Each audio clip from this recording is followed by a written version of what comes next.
저는 일에 몰입하고 싶은 휴네스의 문화인류학자 이민영이고요. 제 옆에는 오늘도 전문가 두 분이 나와 계십니다. 유대인에 몰입해 계신 유대인 전문가 홍익희 교수님. 예, 안녕하세요. 네, 그리고 탈무드에 몰입해 계신 탈무드 전문가 김정환 대표님. 네, 미스터 탈무드 김정환입니다. 반갑습니다. 네, 저희가 지난 시간부터 코리안 탈무드 스쿨 2부 열정을 시작했는데요. 홍익희 교수님이 글 쓸 때 열정이 솟고 몰입이 되신다면서 몰입 얘기를 자연스럽게 해주셨어요. 글 쓰는 사람은 그 테마, 즉 자기가 쓰고자 하는 화두를 붙잡고 있어요. 일단 붙잡으면 그것만 자나깨나 붙잡고 있어요. 그러니까 서나, 자나, 거르나 하여튼 모든 생각을 거기다 집중해야지 그제서야 비로소 뇌가 글 쓰는 모드로 이제 적응을 하기 시작합니다. 근데 이야기는 사실은 제 얘기가 아니라 이 몰입을 주장하신 그 서울대 교수께서 이제 말씀하신 황농문 얘기인데, 교수님. 예. 그 얘기가 맞아요. 그래서 일단 글을 쓸 적에는 몰입을 해야 되는데 그 몰입이라는 게 그렇게 쉬운 게 아닙니다. 그렇죠, 잘 안 돼요. 책을 많이 쓴다고 해서 그 사람이 항상 꾸준하게 그 책 쓰는 작업을 할 것 같지만 저 같은 경우에는 사실 그렇지 못해요. 네. 그래서 한번 몰입을 하기 위해서는 몰입을 하기 위한 준비 단계에서부터 시작해서 적어도 그 책을 쓰는 기간 동안 한 달이면 한 달, 두 달이면 달은 그 테마를 계속해서 붙잡고 있어야 심지어는 자면서도 그런 테마를 생각해야 글 쓸 적에 뭔가 머리에서 반짝하면서 그분을 받아들일 수 있어요. 아니 근데 홍태경 같은 손주 동영상도 하루에 한 3번 정도 올리셔야 되고 언제 하세요? 인류의 고전 탈무드를 통해 성장합니다. 탈무드 살롱. 그러니까 사실은 몰입은 쉬운 게 아니죠. 네. 쉬운 게 아니에요. 저도 몰입하면서 쓴 책이 제가 쓴 책 중에 질문 잘하는 유대인, 질문 못하는 한국인 그걸 가지고 썼는데 제가 처음에 그걸 쓰기 시작할 때 자료를 수집을 쭉 했어요. 질문에 관한 책이 굉장히 많습니다. 교육학적으로도 연구된 게 많고 그런데 이제 제가 그 천착했던 것은 유대인들이 왜 질문에 집착하는가 그런 테마였어요. 거기에 대해서 쓴 책은 없더라고요. 다 교육학적인 측면에서 이런 효과가 있다 저런 효과가 있다. 그러니까 왜라는 질문에 대해서 저는 유대인 관점에서 좀 쓰고 싶었거든요. 근데 유대인들 랍비한테 또 물어보니까 자기는 잘 모르겠대요. 그냥 공부할 때는 질문하고 공부하는 게 당연한 거 아니야? 뭐 이런 식의 평범한 답이어서 그 질문 자체 어떤 가치가 숨어 있는지를 찾아내는 그런 시간이 좀 필요했어요. 따로 이렇게 책이 없었기 때문에 그래서 그걸 한 7년 정도 붙들었던 것 같아요. 질문은 어떤 가치가 있는가. 그래서 제가 쓴 책에서 질문의 가치 또는 다른 말로는 질문의 DNA, 그러니까 질문 자체에 어떤 가치를 가지고 있다는 것을 제가 한 7년에 걸친 몰입 사고를 통해서 밝혀냈거든요. 그러니까 이제 밝혀냈다기보다는 제 나름대로 이제 아이디어가 떠오른 거죠. 그걸 정리해서 뭐 15가지, 많으면 30가지 정도 되더라고요. 그걸 이제 정리한 건데 그 부분이 다른 책하고는 약간 차이점이거든요. 질문은 어떤 가치가 있는가 그 질문을 띄워놓고 항상 생각하다 보니까 길 가다가도 생각하고 7년간이나 한 주제로 예, 화두를 예, 드신 예. 거예요? 그걸 이제 계속해서 제 카페에다 적은 게 있어요. 아하. 생각날 때마다 칼럼 형식으로 쓴 게 있어요. 네. 그래서 자나깨나 진짜 말 그대로 자나깨나 지하철에 서 있든지 뭐 하여튼 수없이 많은 공간에서 아이디어가 떠오르면 바로 제가 쓰던 게 갤럭시 노트거든요. 핸드폰. 핸드폰에다가 바로 적고 뭐 그걸 이제 저녁에 와서는 그걸 또 디벨롭해서 새롭게 또 칼럼으로 적어놓고 그 내용을 묶어놓은 책이 아까 말한 질문 잘하는 유대인, 질문 못하는 한국인이었어요. 7년간 쓰신 거예요? 그 예, 책? 예, 그 예. 책 너무 좋아가지고. 예. 그런 몰입 사고를 이제 하면서 좀 더 깊이 들어갔던 것 같아요.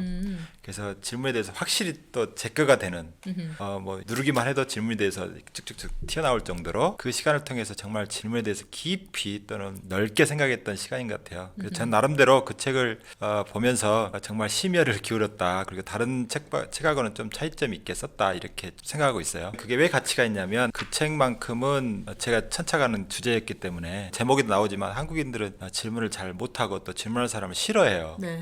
싫어하죠. 예. 그러니까 그런 부분이 전반적인 우리 사회 문화인데 그걸 좀 바꿔야 되겠다. 그러려면 그 질문에 대한 가치를 설명해 줄 때 우리 생각과 태도가 바뀐다고 생각해요. 그래서 그 질문에 어떤 가치가 있을까 파헤쳐 볼 수밖에 없었는데 아시다시피 우리가 어떤 것이 가치 있다고 느낄 때 우리의 태도가 바뀌어요. 생각도 바뀌고. 그래서 저는 우리 사회의 교육이라든가 뭐 어떤 전체적인 사회 문화가 질문하는 문화로 바뀌었으면 좋겠다. 그런 그 비전을 가지고 시작했던 거죠. 아, 그래서 비전이 있고 명확한 질문이 있으니까 네. 그거를 7년간이나 붙들어갈 수 네네. 있었다. 네네. 네. 그분이 자주 오시던가요? 자주 와요. 네. 근데 이제 그때마다 적어놓을 때 이게 이제 이디시콥에서 말하는 네. 직관의 이디시콥이 뭐예요? 영역, 탈무드의 경전 중 하나인가요? 그 유대인의 지혜를 얻는 네 가지 방식을 이야기하는데 아, 네네. 논리적인 방법으로 지혜를 얻는 방법이 있고, 두 번째는 이제 상징으로 얻는 방법이 있고, 세 번째는 직관을 얻는 방법이 있고, 네 번째는 행동으로 얻는 지혜 얻는 방법이 있어요. 그 중에 세 번째인데, 물론 이제 이것이 하나가 뭐 낮고 하나가 높고 개념이 아니라 어떤 경우에는 논리적으로, 어떤 경우에는 상징으로, 어떤 경우에는 직접 해봐야 되고요. 어떤 경우에는 직관을 통해서 지혜를 얻는 방법이 있는데, 이 몰입이 직관을 활용한 지혜를 얻는 방법이에요. 네. 직관이라는 게 예를 들면 이런 겁니다. 어떤 사람이 산에 올라갔는데 활을 쏘는 사람이 있어요. 근데 산에 나무가 이렇게 빽빽한데 나무마다 화살이 정확하게 그 저기 표적판 정중앙에 쭉 꽂혀 있는 거예요. 근데 나무가 빽빽하면 쏘기도 어렵잖아요. 그런데 너무 놀랐죠. 그래서 저 사람 정말 화살을 잘 쏘나 보다 해갖고 저렇게 어떻게 신군 같은 능력을 갖게 됐냐 그랬더니 별로 이제 대수롭지 않다는 듯이 이렇게 이야기해요. 아, 그거 별거 아닌데 일단 화살을 쏴놓고 나중에 표적지를 붙이면 돼. 아, 그 뭐냐면 그 직관을 얻는 그 지혜들은 논리적인 과정을 거쳐서 얻는 게 아니에요. 그냥 느닷없이 아이디어가 생각나고 지혜가 생각나요. 그러면 나중에 논리적으로 풀어가는 걸 하는 거죠. 그러니까 이성의 영역하고는 반대로 풀어가는 거예요. 그러니까 거기만 묶이면 정말 큰 지혜를 얻을 수가 없다라는 게 유대인의 생각이에요. 그래서 바보 같은 사람도 이 직관의 능력을 활용하면 얼마든지 지혜를 얻을 수 있어요. 그래서 바보들이 직관에 의한 지혜를 얻는 방법에 익숙하고, 공부를 많이 한 사람들은 이성에 의한 지혜를 얻는 방법에 능숙해요. 그러니까 우리가 이제 집단지성 할 때 꼭 뭐 공부를 많이 한 사람만 필요한 건 아니에요. 때로는 공부를 좀 못해도 이런 직관의 능력이 있는 사람들을 이렇게 같이 일을 하게 되면 지혜들을 풍부하게 더 얻을 수 있다는 것을 시사하거든요. 그러니까 이제 제가 몰입한 것도 그런 방법을 활용한 거예요. 저는 그 이디시콥에 대해서 2010년, 11년 그쯤에서부터 연구를 시작했거든요. 그게 굉장히 책이 어려운데 나름대로 많이 공부하면서 그걸 한번 해봐야 되겠다 한 게 그 질문의 키워드였어요. 네. 실제로 효과가 있고 사람들이 들었을 때 참 깜짝 놀랄 만한 아이디어다라고 많이 하더라고요. 근데 그런 것들이 누구나 가능해요. 네. 그 몰입이라는 상태는 어떤 상태든가요? 겪어보시니까. 제가 경험한 것은 뭐랄까요, 좀 붕 뜬 상태, 네. 선잠 들었다고 해요. 그러니까 학론문 교수는 항상 그걸 선잠 든 상태라고 해요. 네. 그러니까 잠이 든 것도 아니고 깨어 있는 것도 아니고 그냥 멍롱한 상태인데 질문만 이렇게 띄워놓은 상태. 잠잘 때 제일 편하거든요. 네네. 잠이 들기 직전에 그걸 생각을 해요. 그러면은 그때 떠오르는 경우가 가끔 있어요. 그러면 다시 깨어나서 이렇게 노트에다 적고 그걸 이제 모티브로 해서 생각을 전개해 나가면 나름대로 풀어지더라고요. 실리콘밸리를 이끄는 유대인들의 창의성과 단결력을 벤치마킹 하시죠. 교수님은 몰입이 어떤 상태셨어요? 그분이 오신 상태 어떤 상태죠? 최근에 예를 들면 이런 게 있어요. 네. 어떤 테마나 화두는 공적인 자원이 될 수 있는 거예요. 네. 즉 사회를 개선시키는데 일정 역할을 할 수 있는 어떤 보람된 가치 있는 테마일수록 좋아요. 그리고 저는 유대인 경제사나 월가 이야기를 쓰면서 현대 금융 자본주의의 문제 이거 어떻게 풀지? 그러니까 이제 화두였어요. 네. 그러니까 소득 불평, 어떤 부의 편중 이게 실물 경제보다 금융 쪽의 활동이 훨씬 활발해서 땀 흘려 일하는 근로소득보다 이 자산을 불려서 버는 소득이 한 서너 배는 많은 거예요. 그게 1971년서부터 계속돼 왔기 때문에 지금처럼 이렇게 빈부격차가 심해진 거거든요. 그럼 이걸 어떻게 풀지? 라는 화두를 잡고 있었는데 예를 들어서 프랭클린 루즈벨트 대통령은 이거를 부자 증세로 풀었어요. 네. 그 다음에는 피케티 같은 경우도 방안을 제시하긴 했는데 그 양반이 제시한 방안은 전 세계가 공조해야 되는 거야. 그래서 사실은 현실성이 조금 떨어져. 그리고 현실 세계에서는 각국 지도자들이 어떤 경기를 진작하기 위해서 뭐 법인세를 깎아준다거나 오히려 부자 감세를 해준다거나 해서 현실 세계에서 어떤 그런 빈부격차를 줄이려는 노력이 그렇게 실효성 있게 작동하지 않아요. 미국 대선 같은 경우를 보면은 샌더스 후보 같은 경우는 주장하는 게 부자 증세와 아울러 현대 통화 이론입니다. 통화를 지금처럼 은행권에 맡기지 말고 은행권에 맡기니까 양적 완화나 그런 게 은행권에 이제 돈을 뿌리는 건데 그거는 담보 여력이 있는 부자들이나 그 돈을 활용해서 자산에다 투자를 해서 돈을 벌고 자산 가격을 올리는 거예요. 뭐 법을 끼게 하는 거예요. 한마디로. 그게 뭐 주식 시장이건 채권 시장이건 뭐 부동산 시장이건 그런데 그 돈이 서민들한테는 흘러나가지 않기 때문에 소비자 물가는 오르지 않아. 그러니까 오르는 건 자산 가격뿐이 없어요. 그거는 완전히 돈의 흐름이 한쪽으로 치우쳐서 흐른다. 그리고 앤드류 양 같은 경우는 저번에 이제 기본소득을 제창했어요. 그러니까 서민들한테 그런 식으로 하지 말고 일정 금액을 차라리 나눠줘라. 그러면 사회적으로 소비 살아날 거다. 근데 처음에 이런 현대통화이론이나 기본소득의 개념은 기존 자본주의, 기존 경제학하고는 맞지 않는 거예요. 그러니까 주류 경제학자들은 말도 안 되는 한마디로 발칙한 이론이라고 생각하고 그렇게 돈이 많이 풀리면 인플레이션은 필연이다 라고 얘기했는데 실질적으로 양적 완화를 그렇게 했음에도 인플레이션이 안 일어났단 말이에요. 그래서 이런 문제를 어떻게 과연 우리 인류가 해결할 수 있을까? 예를 들어서 월가를 주도하는 세력이 자정 능력이 있어서 돈을 꽉 움켜쥐지 않고 이걸 풀어내야 되는데 그 다음에 부자들이 스스로 그 부자들한테 집중되어 있는 부나 이런 게 흐를 수 있는 어떤 시스템을 갖춰야 되는데 그게 사실상 요원했던 건데 이번에 어떤 일이 생겼냐면 미국 경기부양책의 내용을 들여다보면서 제가 깜짝 놀랐어요. 거기 보니까는 지금 방금 얘기한 기본소득의 개념하고 현대통화 이론이 거기 들어있더라고요. 이게 무슨 얘기냐면 이번에 미국이 2조 2천억 달러를 경기부양책을 내놨는데 이게 어느 정도 큰 돈이냐면은 지금 미국에서 발행한 달러총액이 한 4조 3천억 달러 돼요. 그중에 60%는 해외에서 통화되기 때문에 미국 국내에 있는 달러는 2조 달러가 안 되는데 2조 2천억 달러의 부양책이라는 건 사실은 미국 내에서 돌아다니는 달러보다 더 많은 돈이에요. 그리고 미국 연간 예산이 4조 7천억 달러인데 연간 예산이 한 반 정도 되는 금액이에요. 근데 여기서 그치지 않고 그중에 기업 대출 5천억 달러를 연준하고 패키지를 해서 그거를 4조 달러로 늘려서 기업들을 대출해 주겠다는 거예요. 이 얘기는 무슨 얘기냐면 글로벌 금융위기가 일어났을 적에 한 3, 4년에 거쳐서 3차에 관한 양적 완화를 한 총액이 사실은 3조 5천억 달러뿐이 안 됩니다. 굉장히 이렇게 무겁다고 생각하는데도. 근데 요번에 기업 대출로 그보다 많은 4조 달러를 풀겠다는 거예요. 그거는 뭐를 의미했냐면 통화의 주도권이 이제 연준으로부터 정부로 넘어오는 거예요. 연준은 국채를 매입하거나 모기지채 같은 걸 매입함으로써 그 돈을 은행에다 풀어서 그 은행에서 담보 여력이 있는 사람들이 그 돈을 대출해 감으로써 시중의 유동성을 늘리는 건데 이번은 재무부 산하의 특수법인을 만들어서 그 법인이 필요한 기업들을 가려내서 그 목표 지향적으로 적재적소에 돈을 쏘겠다는 겁니다. 여태까지 통화는 연준 주도로 그 집행을 했는데 이제는 재무부라는 정부 주도의 이제 집행이 되는 거죠. 그러니까 이게 어떤 의미에서는 현대 통화이론의 첫걸음이에요. 게다가 아시다시피 뭐 성인이 인당 1,200불, 아동 500불 해서 뭐 전 국민 90%한테 나눠주겠다는 건 이건 기본소득의 개념. 이게 처음에 나왔을 때는 굉장히 포퓰리즘이다. 어떻게 자본주의 국가에서 그런 걸 시행할 수 있겠냐라고 했는데 이제 이번에 그거를 현실에서 받아들인 겁니다. 미국 정부. 그런 과정을 보면서 여태까지 어떤 시스템이나 이 부호들의 어떠한 그 자정 능력에 의해서 이 빈부격차가 해소돼야 되지 않는가라고 생각했는데 그 어려운 일을 누가 해냈어요? 코로나19가 해낸 거예요. 네, 바이러스가 해냈습니다. 예. 그거는 금융계나 이런 수장들이 아는 거예요. 여태까지 양적 완화는 자들의 배만 불렸지 실효성이 없구나. 그 사람들이 먼저 깨달은 거예요. 그래서 나는 이러한 정책이 나왔다고 생각하거든.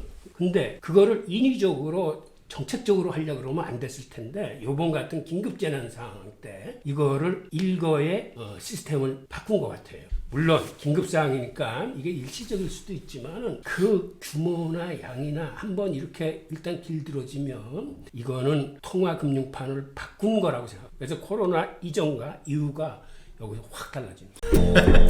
대한민국의 질문과 토론의 문화를 함께 만들어 가시죠. 제가 몰입이 어떤 상태인지 여쭤봤는데 지금 또 이렇게 경제 위기 얘기하셔서 경제 위기에 얼마나 몰입해 계신지. 아니, 그러니까 지금 바로 예. 그건데 네. 이게 여태까지 그 뭘 여쭤봐도 경제 위기로 깔때기가. 화두를 붙잡고 있었던 어떤 이 테마가 네네네. 나한테는 몰입이고 어떤 네. 열정이거든. 네네네. 그런데 네. 그게 풀려나가는 과정을 이번에 본 거죠. 이렇게 해서 이게 풀리는구나. 네네네. 그러니까 내가 이거 어떻게 풀지? 네. 이거 누구 얘기가 맞는 거지? 아하. 이걸 어떻게 해야 될까라고 생각했던 게 코로나19가 한 판에 그냥 딱 정리를 해주는 것 같아요. 그래서 몰입이 어떤 상태인가요?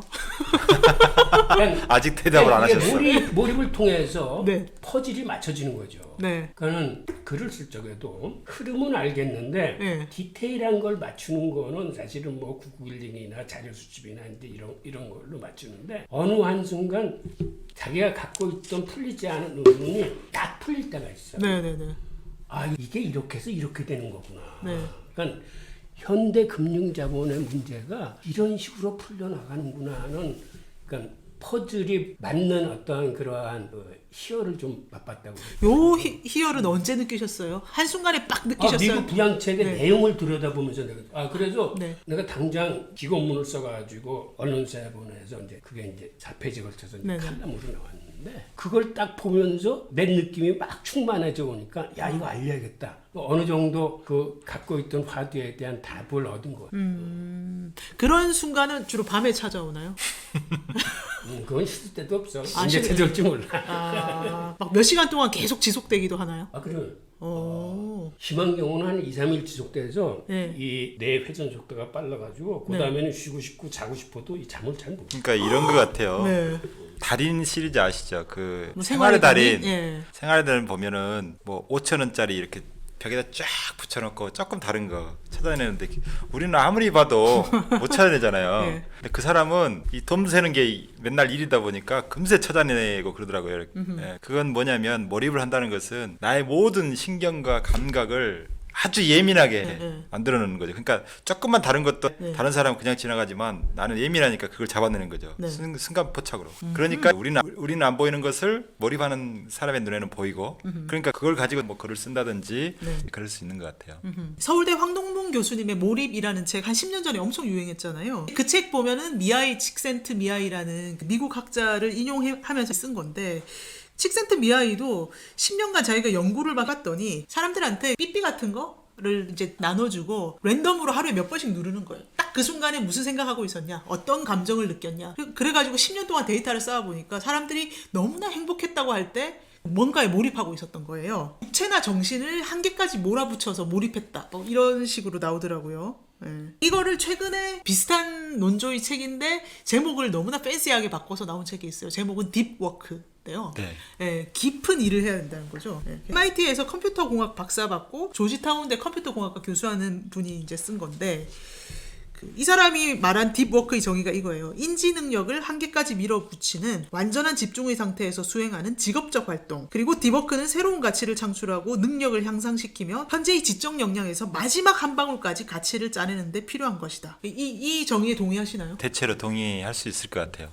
혼자 책 쓰는 건 혼자 그것도 네네. 일이니까 할 수 있지만 네. 여럿이 할 때 딥워크는 어떻게 하는지 한 번도 경험을 안 해봐서 그 부분은 좀 제가 배워야 될 것 같아요. 우리는 그거를 개인적인 근성 위주로 생각하는데 맞습니다. 물론 개인적인 근성이나 그런 게 필요해 중요한 거죠. 하지만 그거보다 우리가 같이 하는 거예요. 대한민국의 질문과 토론의 문화를 함께 만들어 가시죠. 황동문 교수님 책에서는 되게 의자를 강조해요. 진짜 좋고 편한 의자를 사야 된다. 몇 번이나 나와요. 그래서 그때부터 제가 의자에 굉장히 집착해서 미친 듯이 검색해서 지금은 와우 체험과 이렇게 우리 의자도 이게 좋은 거. 이거는 좋은 거 아닙니다. 야놀자나 네이버에 가시면 100만 원짜리 허먼 밀러 쓰거든요. 진짜 편해요. 공기에 떠 있는 것 같아요. 허먼 밀러 한번 사보세요. 돈 벌면 그거 하나 사야겠네. 돈 많으시잖아요. 네, 그래서 황동문 교수님이 물리적인 게 나를 방해하면 안 된다. 나의 정신만 오롯이 살아 있어야 된다. 그래서 정말 좋은 의자에서 비스듬하게 누워서 화두를 들어라. 그 얘기를 한 건 내내 반복하시더라고요. 네, 맞아요. 있어. 나는 일할 적에 주변이 굉장히 어질러져 있어. 천재의 특성인데. 예. 그런데 우리 마나님은 네. 그거를 굉장히 보지 못해. 네. 하지만 네. 나는 그게 편해. 그렇죠. 천재니까. 그러니까 예. 그 몰입을 방해하지 않는 거야. 네네. 그러니까 제발 내 방에 들어와서 청소하려고 하지 않았으면 좋겠어. 네네. 아니 왜 천재를 방해하신답니까? 네. 근데 몰입이 이제 이렇게 그분이 오신 것처럼 황홀하고 정말 행복한 상태인데 중독하고 좀 어떻게 다를까요? 중독도 좀 황홀하고 그런 거 아니에요? 맞아요. 예. 그러니까 예를 들어서 반 2시간이 한 10분 정도. 맞아요, 맞아요. 그다음에 연애에 한참 빠져 있을 때는 네.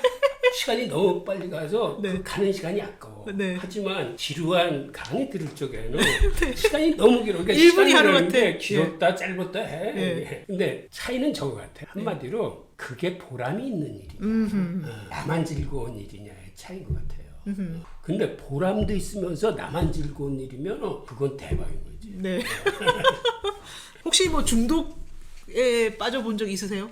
중독은 부작용이 있는 거 아닌가요? 네, 몰입은 부작용이 없어요. 네네. 우리가 이제 사회적인 개념으로 봤을 때는 중독은 좀 안 좋은 일에 빠지는 거, 이제 몰입은 연구 활동할 때나 한쪽에 집중하는 거 뭐 이렇게 해석하는 게 가장 좋을 것 같은데 중독은 저는 이제 마약 같은 거 해본 적이 없었어요. 중독에 대해서 뭐라 말할 수는 없는데 이런 거라고 하더라고요. 중독의 개념을 비정상인데 정상으로 착각하는 상태.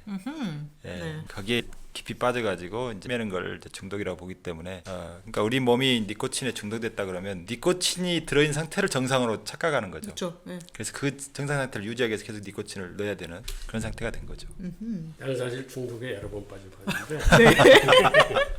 중독은 사실은 개인의 어떤 쾌락, 예. 탐욕을 위해서 빠진 건데 뭐 해보셨어요? 그건 아이고 비밀. 뭐 프라이버시 궁금해. 크지. 예를 들어서 이제 이런 경우가 있어요. 내가 네. 예전에 아주 예전에 해외 근무를 하면서 바둑에 심하게 빠진 친구. 오. 아 맞아요. 그 당시에 야후라는 포털에서 처음으로 예. 인터넷 바둑이 개설됐어요. 맞아요. 근데 내가 그 야후에 들어가서 그 일본 사람하고 바둑 아주 벌떼처럼 몰려들어. 네. 구경꾼들이요? 네. 오. 참관. 나는 어떤 의미에서는 좀 찐바둑. 근데 바둑이 어느 정도 재미는 있는데 예를 들어서 금요일 날 퇴근하고 네. 맞잖아. 네. 그래서 내 방에 들어와서 바둑을 두면 네. 월요일 날 출근해야 되는데 잠도 안 자고요? 그게 하여튼 기회 길다고 생각하지 않고 그 시간이 네. 단축돼. 그게 사실은 중독이야. 그러니까 중독은 그런 거죠. 그건 무아증에 빠지는데 그게 보람 있는 일이 아니고 자기 어떤 쾌락이나 탐욕을 위해서 빠지는 거예요. 바둑 보람 있지 않으셨어요? 그 벌떼같이 모여드는 구경꾼들에게 아니, 근데 예, 즐거움을. 내가 그렇게 바둑에서 헤어나오지 못했으면 나는 절대로 책을 못 씁니다. 유대인 이야기가 안 나왔겠죠. 예. 하루는 그러한 내 모습이 하도 어처구니가 없어서 눈에서 눈물이 나. 어머머머. 오. 있더라고. 그러면서 한순간에 내가 바둑을 끊었어. 내가 한 일 중에서 가장 잘한 일 중에 되는 거예요. 근데 한순간에 끊으면 그게 금단작용. 그렇게 끊지 않으면 끊어지지 않아. 금단작용 어떻게 하셨어요? 생각보다 그렇게 금단작용은 크지 않아. 아니, 그럼 중독 아닌 거 아니에요? 그때는 어떤 마음을 가지고 내가 일어났냐면 네. 내가 나중에 편해지면 네. 은퇴하고 나 여유 있게 부르르는 정작가 담배를 피면서 바둑을 들이라. 네. 그러니까 끊는다는 생각보다 일단 밀어넣- 젊은 시절에는 쉬자. 으흠. 다른 일을 하자. 그리고 나중에 은퇴 후에 다시 라는 생각으로 끊었던 것 같아. 너무 건전하고 쉽게 끊으셨네요. 그러니까 근데 무슨 얘기를 하다 얘기하면 중독과 몰입의 차이. 그런 거지. 그러니까 중독은 어느 한순간에 이거 아니다 생각하면 자기가 끊어내야 돼. 근데 그게 사실은 쉽지는 않지만 그쵸. 다행히 나는 어떻게 그렇게 해서 그래도 글이라도 쓸 수 있고 그렇고. 실리콘밸리를 이끄는 유대인들의 창의성과 단결력을 벤치마킹 하시죠. 그래서 저희가 중독과 몰입에 대해서 얘기를 해봤는데 제가 볼 때는 두 분 다 너무나 건전하세요. 네. 근데 이제 이게 개인적인 체험들이었는데 아까 말씀하셨지만 그 조직적으로 그룹에서 몰입도 많이 필요할 것 같은데 기업이나 조직의 입장에서는 지금 몰입을 시켜야 창의적인 게 솟아나오니까 직원들을 그렇게 하려고 하는데 몰입을 방해하는 게 뭘까요? 몰입을 방해하는 것들 좀 제거해주고 네. 하나의 목표를 설정해주고 기한도 주고 뭐 이래야 될 거 아니에요. 네. 그리고 각자 이제 업무 분장해서 이런 부분 이렇게 하고 이런 것들이 좀 주어져야 될 것 같은데. 네. 근데 기업 같은 경우는 이런 게 있어요. 실리콘밸리 기업 같은 그쪽에서는 PPT 같은 거 만들어서 발표하지 못하게 해요. 너무 좋은 문화다. 네. 맞아요. 발표를 시간 할 낭비. 적에 그 A4지 한 장 이상을 넘어가지 않도록 간단하게 요약해서 발표하는 거 원정. 그러니까 사람들이 자기 의사를 발표할 적에 장황하게 발표하지 않고 이걸 압축해서 임팩트 있게 발표하는 훈련. 네. 즉 이 얘기는 글쓰기 훈련이 돼 있어야 돼요. 네네. 근데 글이라는 건 자기가 하고 싶은 얘기를 예를 들어서 한 장에 하고 싶다 그러면 사실은 2장 정도 이렇게 써놓고 그걸 줄여나가야 돼. 지금 모든 책이 그래요. 네. 퇴고할 적에 네. 보면서 궁도덕이나 필요 없는 것들을 다 걷어내야 그게 임팩트 글이에요. 교수님도 다 걷어내고 나서 그렇게 벽돌책이 나오는 건가요? 태고를 잘하세요. 태고를. 그러니까 그런 과정에서 이렇게 걷어내다 보면 오히려 자기가 빼먹었던 거, 더 보완해야 되는 거, 새로운 창의적인 것들이 나오면서 이걸 2장을 한 장으로 줄이려고 했는데 나중에 보면 이게 석 장으로 늘어나 있어요. 네. 그렇더라도 그걸 한 장으로 줄여. 네네. 그러니까 어떤 발표든지 한 장이 넘어가는 거는 특히 실리콘밸리에서는 바람직하지 않다고 생각해요. 예를 들어서 엘리베이터를 탔는데 상사가 뭐에 대해서 딱 물으면 거기에 대해서 몇 분 내에 그쵸. 상사를 설득할 수 있을 만한 요지를 얘기해요. 네네. 그래서 아무리 큰 프로젝트라도 6장 이상을 쓰지 못하게 합니다. 보통은 한 장으로 해결돼야 되고 그러기 위해서는 글 쓰는 훈련은 그 사고하는 훈련이나 마찬가지. 이걸 논리적으로 어떻게 전개해야 기승 결과물이 나오지 하는 걸 항상 그러니까 그 과정에서 이제 몰입이 생기는 거예요. 몰입이 돼야 그러한 작품이 나오고 그게 습관화되고 사고도 그런 방식으로 이제 흘러가. 맞습니다. 그러면 굉장히 효율적인 사내 커뮤니케이션을 하려면은 굉장히 몰입해서 논리를 딱 잘 잡고 그다음에 한 장짜리 문서로 만들면 나도 시간 절약하고 남들도 시간 절약한다. 네. 그게 특히 예. 상급자한테 필요해요. 옛날에는 네. 회의를 주재하는 상급자나 그 경영층들이 주저리 얘기를 많이 했어. 그쵸. 그냥 밑에서 직원들이 얘기하고 싶어도 그 얘기에 짓눌려가지 못했는데 우선 그 사람들서부터 자기가 전달하고자 하는 얘기를 간단 명료하게 해야 돼. 네. 그러한 조직의 문화를 만들려면. 네. 그러니까 그 사람들부터 훈련이 되는 거예요. 그게 굉장히 바람직해요. 맞습니다. 저도 지금 그걸 어떻게 해볼까 생각 중입니다. 그러니까 한 페이지로 생각 정리하기, 뭐 책 한 권 읽든 2권을 읽든 간에 한 페이지로 요약하는 그런 습관, 그걸 한번 해보려고 지금 생각 중입니다. 대한민국의 질문과 토론의 문화를 함께 만들어 가시죠.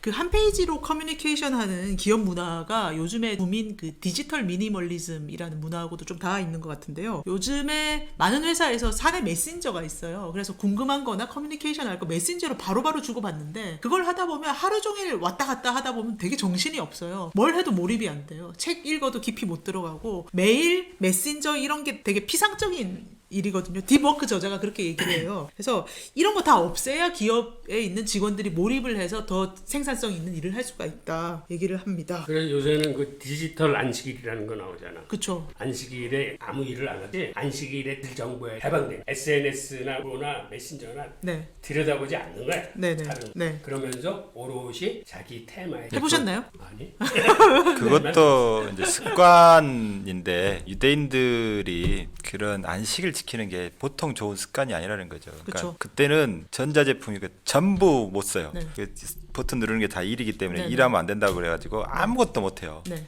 그러면 그 디지털 기기하고 뭔 상관이냐? 예, 일주일에 한 번씩 디지털 금식을 하잖아요.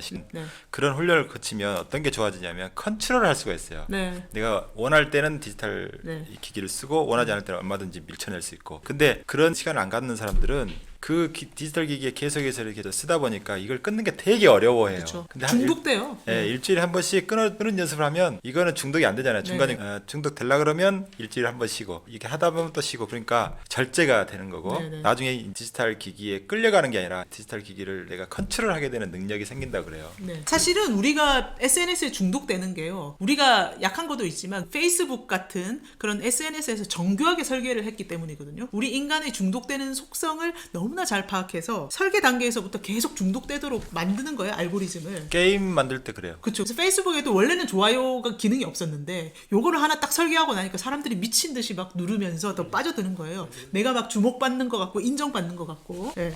그래서 계속 그런 식으로 사람들이 어떻게 하면 페이스북 안에 오래 머물 것인가 그 방법을 연구해서 지금처럼 된 거죠. 근데 여기 말려들면 인생 종칠 수 있는 거고 예를 들면 이제 해리포터 작가 조앤 롤링 이 사람은 해리포터 시리즈 쓸 때 소셜미디어 딱 끊었대요. 이런 얘기는 너무너무 많아요. 지식 노동자들은 디버크를 해야 되는데 계속 뭐 좋아요 막 삥삥삥 누르고 메신저 날라고 이러면 아무것도 못 하거든요. 예. 나는 그래서 카톡 같은 건 무고무료. 얘기를 하다 보니까 저희 모두 디지털 안식 개념에 찬성하는 것 같네요. 그죠? 아, 그럼요. 예. 그래 우리가 진정으로 원하는 거에 몰입하고 쓸데없는 거에 중독돼서 시간을 낭비하는 걸 막을 수 있다.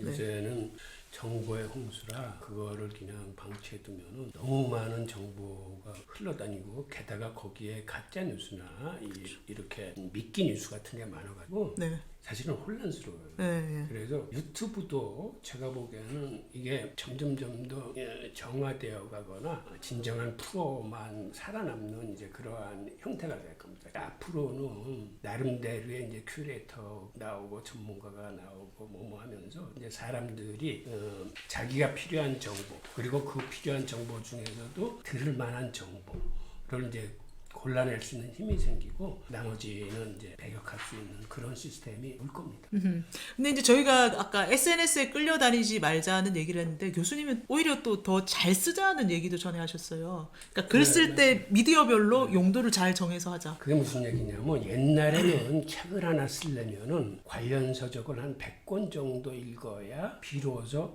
내 목소리를 내고 싶다라는 어떤 분출이라고 그럴까? 이런 게 생겨서 이제 책이 하나 탄생하는데 요새는 그렇지 않아요. 그러니까 자기가 큰 흐름만 잡아낼 수 있다면 예를 들어서 목차 정하고 그 목차의 키워드를 이렇게 나열할 수 있는 힘이 있으면 나머지 디테일한 자료는 구글링이나 기존의 책이나 이 자료를 수집하면서 대부분 완성이 돼요. 그러니까는 모든 걸 다 알아서 쓰려고 그러면 책을 못 씁니다. 네. 제가 유대경제사 10권을 썼는데 제가 그 경제사를 100% 확실히 꿰뚫고서 그 책을 쓴 게 아니에요. 그러니까 흐름은 알겠는데 구체적인 건 잘 몰라요. 네. 그거는 이제는 인터넷 정보가 하도 발달해서 구글링이나 웬만한 그 전문 서적 요즘에 그런 정보가 있을 것 같다 뒤지면은 99%는 다 있어요. 그러니까 요새는 그냥 책 쓰는 방법이 이런 식으로 변한 거예요. 어떻게 보면 이건 집단 지성이지. 이렇게 흩어져 있는 역사를 경제사를 자기가 이렇게 모아내는 힘이지. 그래서 역사에 궤적을 맞추는 거죠. 저는 이제 경제사 위주로 쓰니까 그게 좀 더 수월했지는 모르는데 아마 다른 책도 거기서 크게 다르지 않을 거예요. 그러니까 큰 흐름만 잡아낼 수 있는 힘, 그 정도의 자기가 지식이 있다면은 그 디테일한 자료를 구하려고 너무 많은 시간을 쓰지 말고 쓰면서 그 자료는 구할 수 있어요. 네. 글쓰기에 몰입하기 위해서 모든 인터넷 도구를 오히려 잘 이용할 수도 있다. 근데 저는 그러다가 꼭 또 페이스북 들어가고 여기저기 막 클릭하다 보면 내가 어디 있지? 난 누구 여긴 어디 이렇게 되는데 처음에 이거 보러 갔는데 다른 게 궁금해서 그거 보다가 네. 한참 그쪽에 들어가 있다가 그럼 내가 왜 여기 있는지 헷갈릴 때가 있죠. 네네. 실리콘밸리를 이끄는 유대인들의 창의성과 단결력을 벤치마킹 하시죠. 그래서 이제 많은 또 이 실험해본 분들이 딥워크를 할 장소를 구체적으로 정하고 온갖 규칙과 절차를 정하고 보조수단, 뭐 커피를 내리고 음악을 듣고 정기적으로 산책을 하고 뭐 이런 걸 하라고 하더라고요. 예. 그리고 이제 저희가 저번에 얘기를 해봤을 때 이 디버크를 하기 위해서 좀 문화도 만들어야 된다. 교수님이 이 말씀하셨어요. 미국 제가 그런 얘기를 했어요. 네네네. 그러니까 마감 시간이 있어야 된다. 마감 시간 있어야죠, 당연히. 전에 마감 시간이 있어야 된다고 하셨죠. 네네네. 그러니까 이 마감 기일이 있지 않으면 계속 늘어지잖아요. 이렇게 긴장감이 사라지고, 그러니까 마감 시간 자체가 주어지면 누구나 긴장하게 돼 있거든요. 네네. 미리 할 수도 있고 아니면은 뭐 미리 못하면 이제 가까이 오면 또 집중해야 되는, 그러니까 벼락치기라도 해야 되는 그런 상황이 벌어지니까 어쨌든 집중하게 돼 있어요. 건 있어요. 외국 같은 데는 특히 미국은 근무 시간에 개인적인 일을 하는 게 이런 엄히 금해져 있습니다. 그래서 그 사람들은 근무 시간에 개인적인 일을 할 적에는 그걸 꼭 어떻게든지 보상해요.